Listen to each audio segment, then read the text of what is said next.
Hey guys, so another Patreon Q&A session, and I'm going to do this monthly now, so if you're interested, check out my Patreon page. This is open for all tiers, and again patrons, thank you so much for your support, I really do appreciate it. And here we have the first question from Steven Jones. I would love to hear your comments about composing a piece for release, and if it differs much from creating an interesting patch. So first of all, I guess that creating interesting patches is already a good start, and of course it's up to you to decide what is interesting and what not, and what you want to release and what not. But what I like to do is really divide my work into two different or separate sessions. So I will make time specifically to concentrate on sound design and modules learning, of course. So I will sit down for a certain amount of time and I will only concentrate on sound design without having to worry about anything else like levels, like organizing the voices, like structure and so on. And I know from the get-go that I will not create a track or a composition, so there's an amount of freedom and less pressure in this that allows me to really go wild and explore different modules and possibilities. Now I will also make time specifically for composing and recording, so again I will sit down aiming to create a track or a piece that I want to release, and this is where the sound design sessions are coming in handy, because I already have the tools to bring the ideas from my head to the patch. So I'm focusing more on the composition itself rather than the technical aspects. And this comes again and again how limitations boost creativity. So really limit yourself from the very beginning if you wish to finish a composition or you just want to explore sound. And another thing that I find really important is don't go too far. Don't spend a lot of time on one thing and try finishing as many compositions as you can, because you will only learn from this and improve your skills. Even if you don't like most of them, you can still learn why and improve what you think you're weak at. And this again you can practice in your sound design sessions. Modular is like any other instrument, practice is key. So just build interesting patches and practice, it's really important. And that's it. So the next question is from Franz Usems. I hope I got it right. Some time ago I watched an inspiring Against the Clock where Tukiko used the looper. It's amazing, I will put a link in the description. Somehow I can't wrap my head around how a looper works. For instance, Lupulo in VCV. Can you shed your light on this? So let's really have a look in VCV. Okay, so here I have quite a lot going on, but we will concentrate for now on one Lupolo, which is a looper from Sonus department or Sonus Modular. I have here the KeyStep controlling the FM operator, so I can play the FM operator and it's going into Lupolo. From there it's going to the mixer. And what I have here, Lupolo doesn't have buttons, separate buttons for recording and overdubbing. So I have here the manual gate or trigger modules from Bog Audio, just so I can trigger the recording and the overdub. And what Lupolo is, or what a looper is, it will record a segment of sound and we loop it over and over again. In this case we have also overdub, so we can record onto this recording, but it will only be recorded to the length of the master recording. So we can have two different recordings in one module. So let's have a quick look at it. I will trigger the record and then I will play something with the FM operator, with the KeyStep.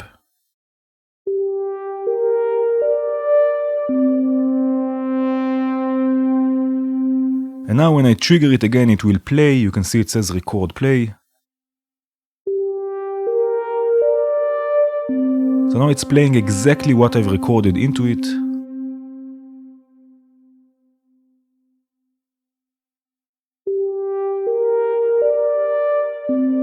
Over and over again, it will loop this recording. That's why it's called a looper.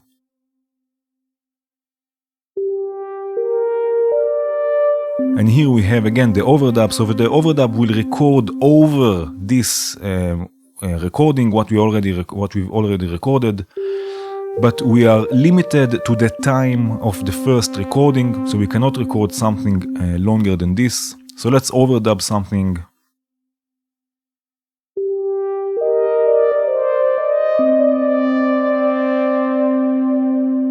And trigger it again.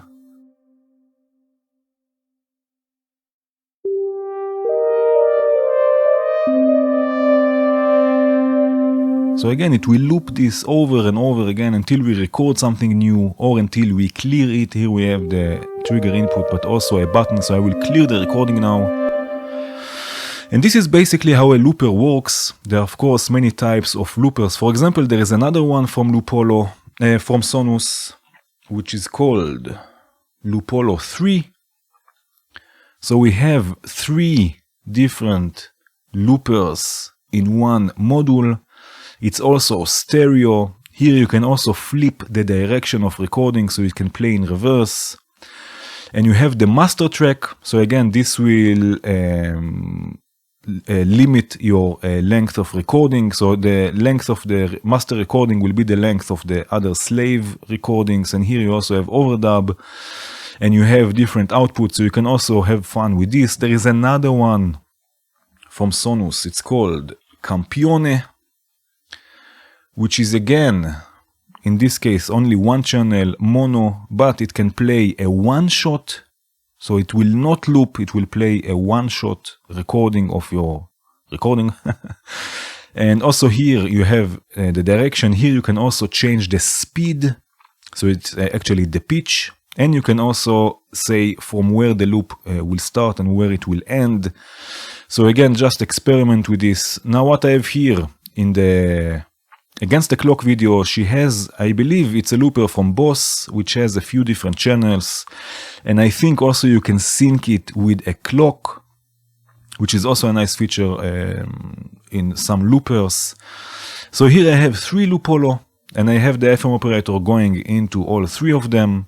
And I have for each one, I have separate triggers for recording and overdub. And I have here a sort of a voice. Of course, this patch will be available in the description. You can download it. So I have here a sort of a voice that is somewhat similar to what's in the Against the Clock video. So let's have a listen to this. It's not really the same, but it's similar.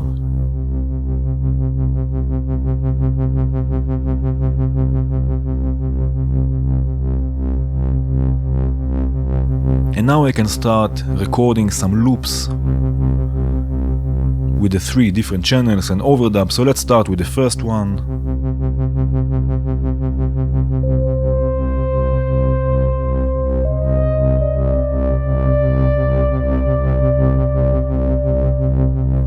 Stop it and now it will play.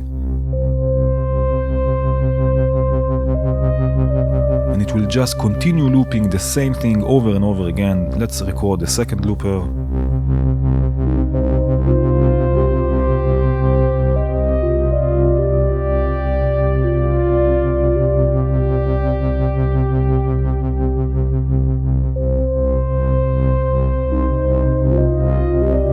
Oh yeah.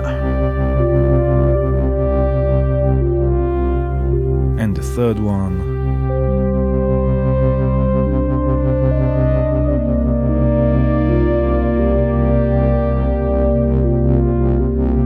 And let's wait a bit so I can overdub more later on this.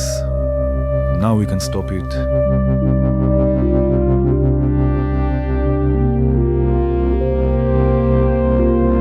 So now you see we have 3 different loopers running 3 different loops. Now I can overdub on top of them.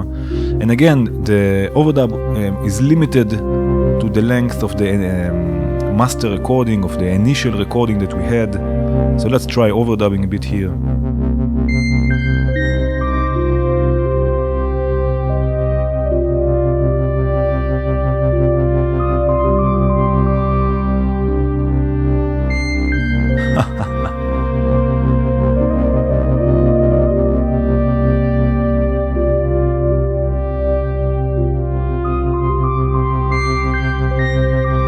just loop and loop and loop. And it's a really fun way creating soundscapes and evolving sounds.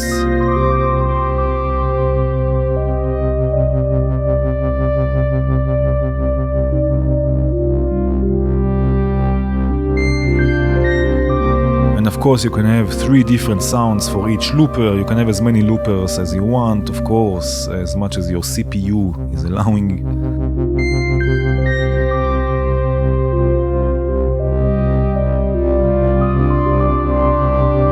And one thing you have to keep in mind, if you have your voice, in my case it's the FM operator, going to the looper and to the mixer, you will not hear anything until you will start the recording.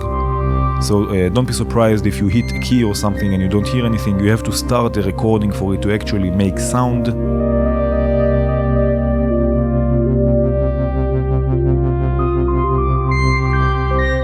And that's it. It will just loop. I hope I could explain it well enough. If not, let me know. Okay, and let's move on. Okay, so here we have another question from Golden Pyramid. I would love to know more about reverb, compression, delay, and effects chains in general to create amazing ambient, searching for the magic recipe or proper settings. Yeah, so I will start by saying I'm pretty sure there is no magic recipe and the settings will change from composition to composition, but there are a few things you can try. So for example, taking out the dry signal and leaving only the wet. So here I have sample and hold, sequencing and FM operator, of course, going through plateau, which is an amazing reverb, and I have the dry all the way down. So only the wet signal goes through. It will sound like this.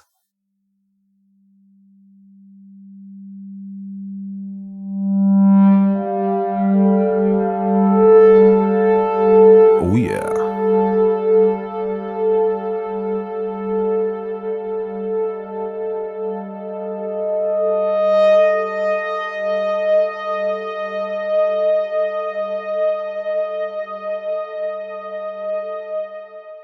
You can also try placing the reverb at the beginning of the chain and not at the end. So for example, add some delay after the reverb. I have the same voice, the same with sample and hold and everything. Going through again plateau, only the wet signal goes through. But after plateau, after the reverb, I'm adding some delay with, in this case, it's chrono block 2. So the delay is coming after the reverb. Let's have a listen to this.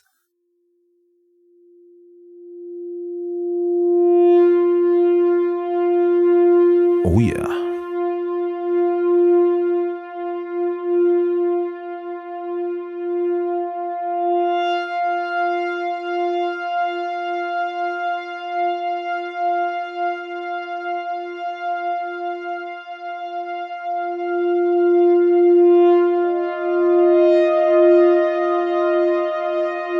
Oh yes.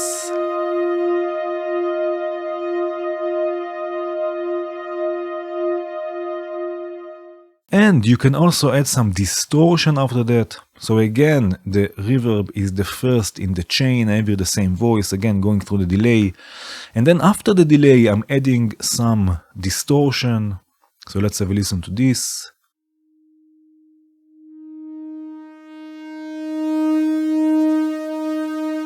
Oh.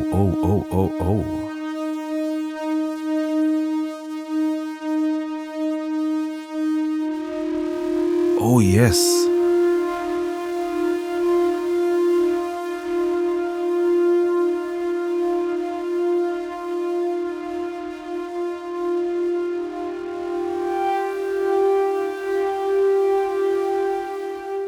So again, don't be afraid of placing the reverb at the beginning and not at the end of the chain. Another thing you can try is processing the signals in parallel. So sending the signals into 2 different effects at the same time and then mixing them back together. So you hear the same voice going again through plateau. Again, the dry is all the way down, so only the wet signal goes through. And it goes one time through chorus, and you can see I'm splitting the signal here from the FM operator, and it's going again through a delay in parallel and a phaser. So I have 2 different chains. Let's say it will sound like this.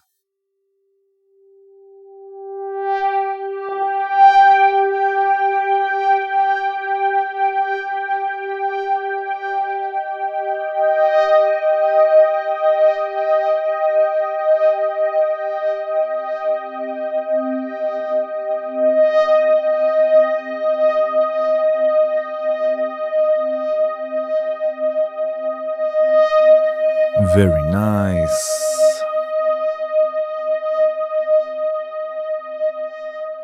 And another thing you can try is using the same effect more than once with different settings. So here again I have the same voice, going again through plateau, wet, dry all the way down. This is going through delay, and from there it's going through another plateau which has the diffusion out, and diffusion is all the way down. So it's more of a delay actually than a reverb. I changed the size, the decay time. Here I have the dry all the way up, the wet a bit down. From there it's going to another delay with different delay times set. So we have 2 reverbs and 2 delays in the same chain, and it will sound like this.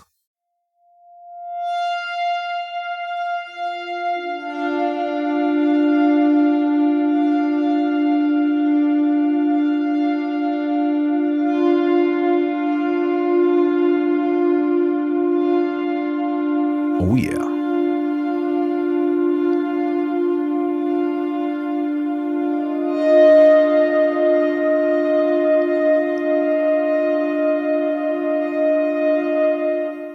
Okay, so the next question comes from Gulirme Martins.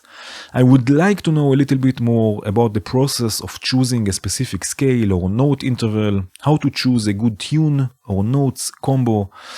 And again, this is a tough one. First of all, I don't really think there is one scale or one set of notes that is better than the other. Also, different people coming from different cultures might perceive pitch differently, their ears might be used to different tuning. And another thing is that the subject of scales and music theory in general is huge and never ending. So it's really hard trying to explain this in one short video. But if we stay with the Western tuning, a good way to start will be by building a chord. So for example, the C major chord, here I have the Sec3 going through a quantizer, sequencing basal that is going through slap, some reverb, it sounds like this. And now we can start entering notes. So again, let's go with the C major chord, only chord, not a scale. So we have C, E, and G. Right, so this is already nice. We can also try and add the 7th, in this case it will be B. So it sounds a bit different. You can change the sequence a bit.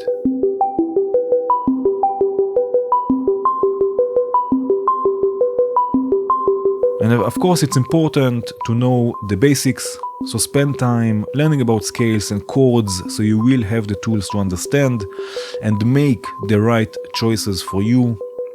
But I would really start from this, choosing the interval of a chord and building on that. And that's it, there's no running away from learning the basics, even in the modular environment. Okay, so another question, actually 2 questions from Richard van Koningsveld. I hope I got it right. I would like to know how you pick modules to use and what you think about using loads of modules in a patch. Do you ever go really minimal and only use a handful of modules? And I'd also like to know if you have tips for going from a basic understanding of synthesis. So first of all, I'm a lot of time in VCV, a few hours every day at least, so I use many modules and I have the opportunity to spend time with each module. And for me, there are a few things that I find important. So first of all, do I think that it sounds good? Of course, so there are no glitches in the sound, no weird clicks or pops or anything. Also, do I actually use the module to its fullest? So am I using only one aspect of it? And maybe there's another module that can do just what I need, or maybe the module with all of its features pushes me to try new things, so the functionality of the module. And another thing that I find important is the looks of the module. Yes, if I don't like the design of a module, I will not use it, but it will not work the other way around. So I will not use a module just because I think it looks good. This I will not do. What do I think about using many modules in one patch? Well, it depends on how you're using them. So for example, if you have 5 instances of kinks or utilities and you use only the sample and hold section, I think it's a shame because first of all, there are other sample and hold modules that might fit your needs better. And also Kinks can do so much more than sample and hold, so why not utilizing this also?